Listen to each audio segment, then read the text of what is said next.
Decode the world unfiltered.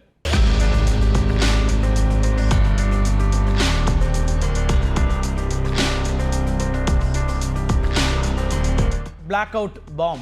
எதிரியினுடைய மின்சார அமைப்பை முடக்கி பரவலான மின் தடைகளை ஏற்படுத்துவதற்காக வடிவமைக்கப்பட்ட ஒரு வகை ஆயுதம்.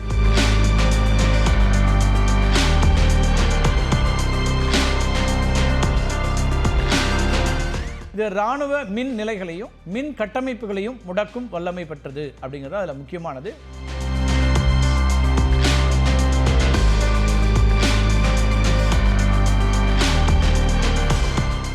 அணு ஆயுதங்கள், அதிநவீன ஏவுகணைகள், பயோ டெரரிசம், அக்ரோ டெரரிசம், இப்படி பலவிதமான ஆயுதங்களை பயன்படுத்தி சில நாடுகள் போரில் ஈடுபட்டு வருகின்றன. இதில் புதிதாக இணைந்திருப்பது தான் பிளாக் அவுட் பாம் அப்படிங்கிறது. என்ன இந்த பிளாக் அவுட் பாம் அப்படிங்கிற கேள்வி எழலாம். இது என்னன்னா, எதிரியினுடைய மின்சார அமைப்பை முடக்கி பரவலான மின் தடைகளை ஏற்படுத்துவதற்காக வடிவமைக்கப்பட்ட ஒரு வகை ஆயுதம்.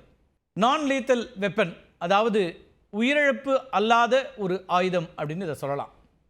இந்த பிளாக் அவுட் பாம் குறித்த வீடியோவை சீனாவினுடைய அரசு தொலைக்காட்சி நிறுவனமான சைனா சென்ட்ரல் டெலிவிஷன் சிசிடிவி அண்மையில் வெளியிட்டிருந்தது. அதில் நிலத்திலிருந்து ஏவப்பட்ட ஆயுதம் 90 சிலிண்டர் வடிவ வெடிமருந்துகளை வெளியேற்றியது. இந்த வெடிமருந்துகள் உயர் மின்னழுத்த மின் உள்கட்டமைப்பை ஷார்ட் சர்க்கியூட் செய்ய வடிவமைக்கப்பட்ட நுண்ணிய கார்பன் இழைகளை சிதறடிக்க வைத்தன. இந்த பிளாக் அவுட் பாம் அப்படிங்கிறது எதிரி நாட்டின் கட்டுப்பாட்டில் இருக்கக்கூடிய சுமார் 10,000 சதுர மீட்டர் பரப்பளவில் மின்சாரத்தை துண்டிக்கும் அப்படின்னு கூறப்படுது. சீனா இதனை தன்னுடைய பரம எதிரியாக இருக்கக்கூடிய தைவான் நாட்டிற்கு எதிராக பயன்படுத்தும் அப்படிங்கிற தகவல்கள் தான் இப்போ வந்து கொண்டிருக்கக்கூடிய அதிர்ச்சிகரமான தகவல்கள். இந்த சீனாவுக்கும் தைவானுக்கும் இடையிலான மோதல் அப்படிங்கிறதுக்கு ஒரு நீண்ட வரலாறு இருக்குது. உங்களில் சிலருக்கு தெரிஞ்சிருக்கும். 2ஆம் உலகப் போருக்கு பிறகு சீனாவின் பிரதான நிலப்பகுதியில் தேசியவாத அரசாங்கத்தின் படைகளுக்கும் சீன கம்யூனிஸ்ட் கட்சிக்கும் இடையிலான சண்டை போது சீனா தைவான் பிரிவு ஏற்பட்டுச்சு. கம்யூனிஸ்டுகள் 1949ஆம் ஆண்டில் வெற்றி பெற்றாங்க. கம்யூனிஸ்ட் தலைவரான மாவோ பெய்ஜிங்கில் ஆட்சியை கைப்பற்றினார்.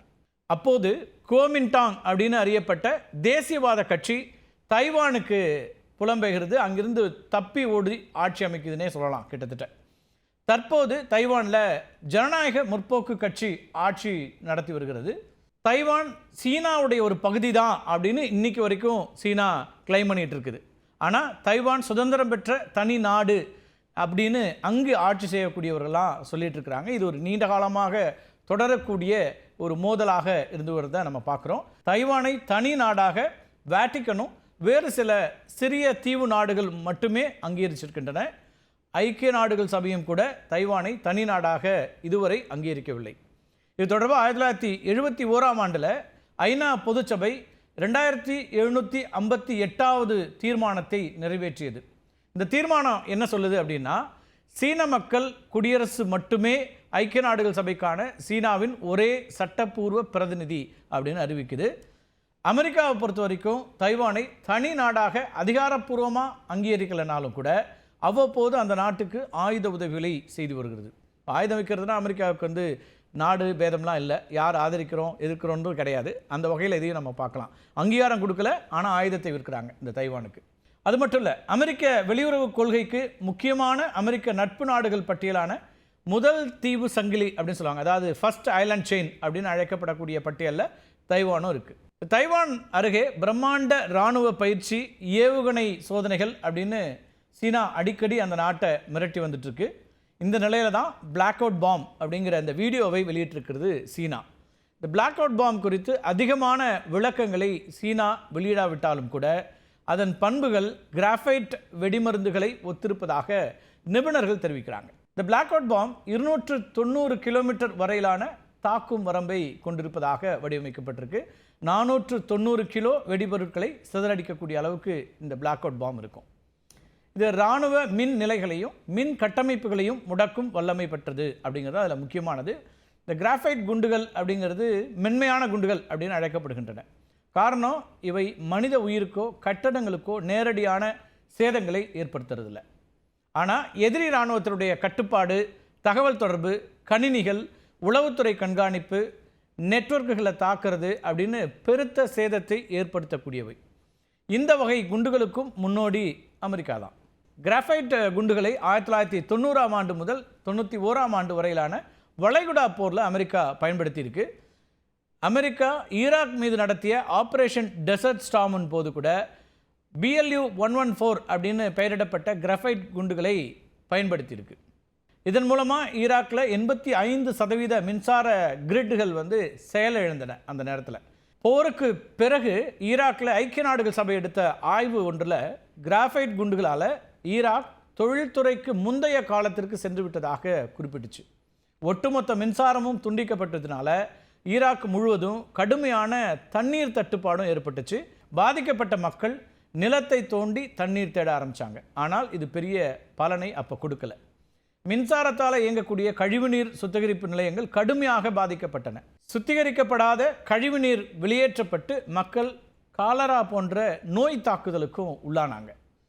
சீரான மின்சாரம் இல்லாமல் மருத்துவமனைகள் இயங்க சிரமப்பட்டன. ஜெனரேட்டர்கள் கட்டணங்கள் விண்ணை முட்டக்கூடியதாக மாறின. போரில் காயமடைந்தவர்கள் மற்றும் பிற நோயாளிகளுக்கு சிகிச்சை அளிப்பதிலையும் கடுமையான இடையூறுகள்லாம் ஏற்பட்டது. இதெல்லாம் கடந்த காலத்தில் ஈராக் மீதான அமெரிக்காவினுடைய இந்த கிராஃபைட் தாக்குதலில் நடந்தது. குளிர்சாதன பெட்டிகள் இயங்காதால் உணவு சேமிப்பு மற்றும் விநியோகம் முற்றிலும் முடங்கியது.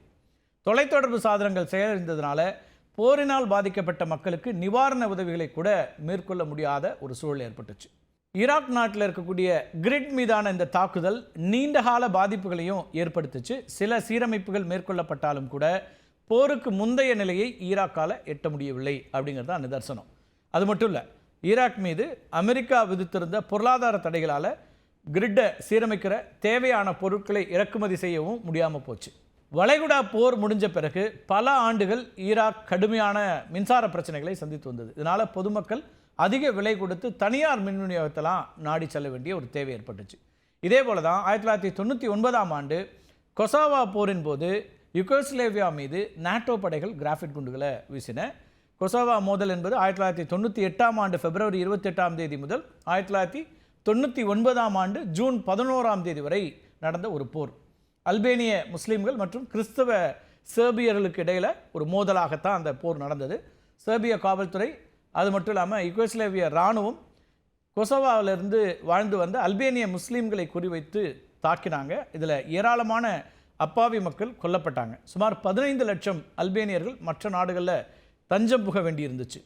சேர்பிய படைகளை கொசாவாவிலிருந்து வாபஸ் பெற அமெரிக்கா உள்ளிட்ட நேட்டோ படைகள் முயற்சி மேற்கொண்டன. ஆனால் பேச்சுவார்த்தை மூலம் தீர்வு எட்டப்படாதனால ஆப்ரேஷன் அலைட் ஃபோர்ஸ் அப்படிங்கிற பேரில் அமெரிக்கா உள்ளிட்ட நேட்டோ நாடுகள் என்ன பண்ணாங்கன்னா யுகோஸ்லேவியா மீது வான்வழி தாக்குதல்களை நடத்தினாங்க. அப்போது அமெரிக்காவுடைய F-117 விமானங்களும் CBU 102 குண்டுகளோட BLU 114 கிராஃபைட் குண்டுகளையும் வீசியது. யுகோஸ்லேவியாவோட உயர் மின்னழுத்த மின்கட்டம், அதேபோல் மின் இணைப்புகள், மின் மாற்றிகள், துணை மின் நிலையங்கள் அப்படின்னு 70% மின் இணைப்புகள் அப்போ துண்டிக்கப்பட்டுச்சு. இப்படி துண்டிக்கப்பட்ட மின் இணைப்புகளை யுகோஸ்லேவியா சீரமைக்கிறதுக்கு முயற்சி மேற்கொண்டது. ஆனால் உடனடியாக மீண்டும் கிராஃபைட் குண்டுகளை வீசி மின் கட்டமைப்பை நாட்டோ படைகள் முடக்கின. இதுவும் கடந்த காலத்தில் நடந்தது. இதனால் திக்குமுக்காடிய யுகோஸ்லேவியா அல்பேனியர்கள் மீதான தாக்குதலை நிறுத்தினாங்க.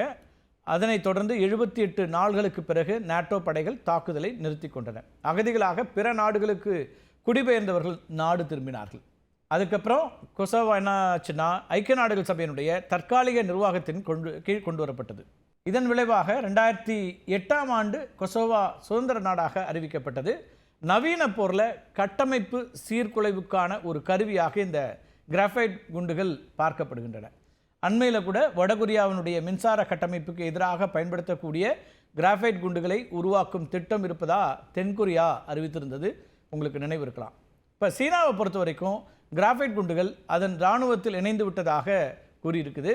இந்த கிராஃபைட் குண்டுகள் அது மட்டும் இல்லாமல் வின் கரெக்டட் மியூனிஷன்ஸ் டிஸ்பென்சர்னு சொல்லப்படக்கூடிய WCMD அப்படின்னு சுருக்கமாக அழைக்கப்படக்கூடிய வெடிமருந்து விநியோகிப்பான் பொருத்தி வழிகாட்டும் சாதனத்தோட ஏவப்படலாம் அப்படின்னு தெரியுது. இதன் மூலமாக துல்லிய இலக்கு நிர்ணயிக்கப்பட்டு சேதம் அதிகரிக்க வாய்ப்பு ஏற்படும். எதிர்காலத்தில் கப்பல்கள் மூலம் செலுத்தப்படக்கூடிய ஏவுகணைகளில் கிராஃபைட் குண்டுகளை பொறுத்திருப்பதாகவும் சீனா குறிப்பிட்டிருக்கிறது. இது ஒரு முக்கியமான டெவலப்மெண்ட்டாக போர் மேகம் சூழக்கூடிய பகுதிகளில் பார்க்கக்கூடியதாக பார்க்குறோம். சீனாவினுடைய இந்த சமீபத்திய நகர்வுகள் அப்படிங்கிறது உலக நாடுகளால் உற்று நோக்கப்படக்கூடியதாக மாறி இருக்கிறது. மீண்டும் ஒரு காணொலியில் சந்திக்கலாம் நண்பர்களே. நன்றி, வணக்கம்.